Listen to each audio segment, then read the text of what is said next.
युद्ध खत्म हो जाएगा, लीडर एक दूसरे के हाथ मिलाएंगे, लेकिन वो बूढ़ी औरत अपने शहीद बेटे का इंतज़ार करती रह जाएगी।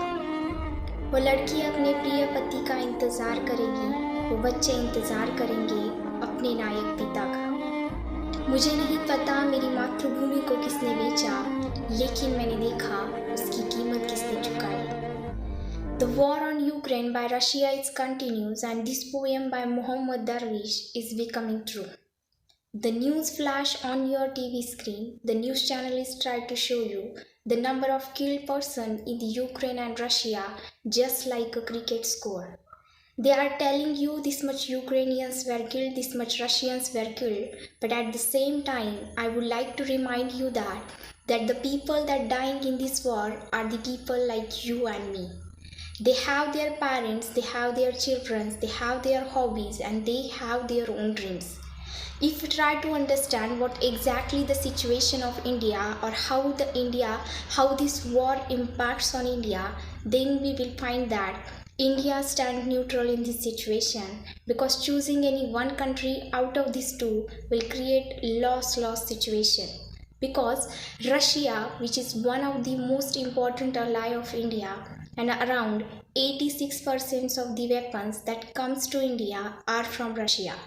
At the same time, on the other hand, USA, which is also tries to become one of the most important ally of India, and if we choose any one country out of these two, it will really create a loss situation. At the same time, the situation on Israel and Palestine is also became worse.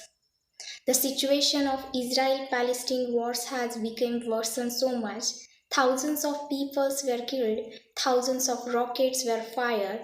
The situation became so controversial that the people among all over the world are divided into two groups as per their opinion. Even in India, the two trends are at the top on the Twitter. First, India stand with Israel, and second, India stand with the Palestine. As of now, more than 33,000 people were died, out of which more than 200 are children. At the end, they are humans. But definitely, these extremists do not understand the language of humanity. They don't understand this language, and that's the reason the Palestinians start thinking that all the Israel peoples are the extremists, and at the same time, Israel people thought that all the Palestinians are the extremists. Politicians are trying to put so much hate among these two groups of people that they are not ready to talk with each other even with compassion and respect. But we need to understand here that all the Palestinians do not support the Hamas, and at the same time, all the Israel people do not support the Israel government. So saying that Palestinians are the extremists or Israel peoples are extremists is extremely wrong. Because war is just a situation, it is just a conflict between, it is not a conflict between the two nations, it is not a conflict between the two people, but it's just a conflict between the thinking of the two people.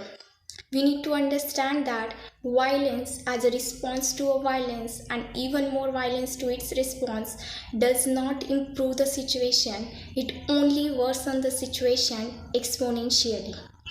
Because war can never be a solution for any problem. War cannot be a solution for any of the problem.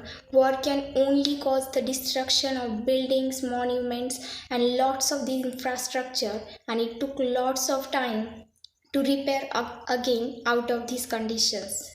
It causes the economic loss. For example, after the First World War, the price of one packet of bread in Germany was around 160 marks, and which was increases after First World War around 200 billion marks. We can see this huge gap between the prices of the same product after the war.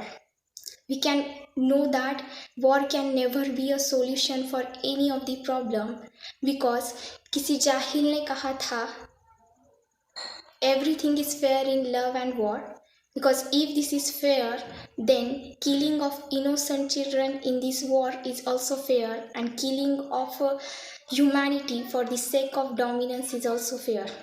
But it is totally depend upon we that what is fair, to decide what is fair and what is unfair. Thank you so much.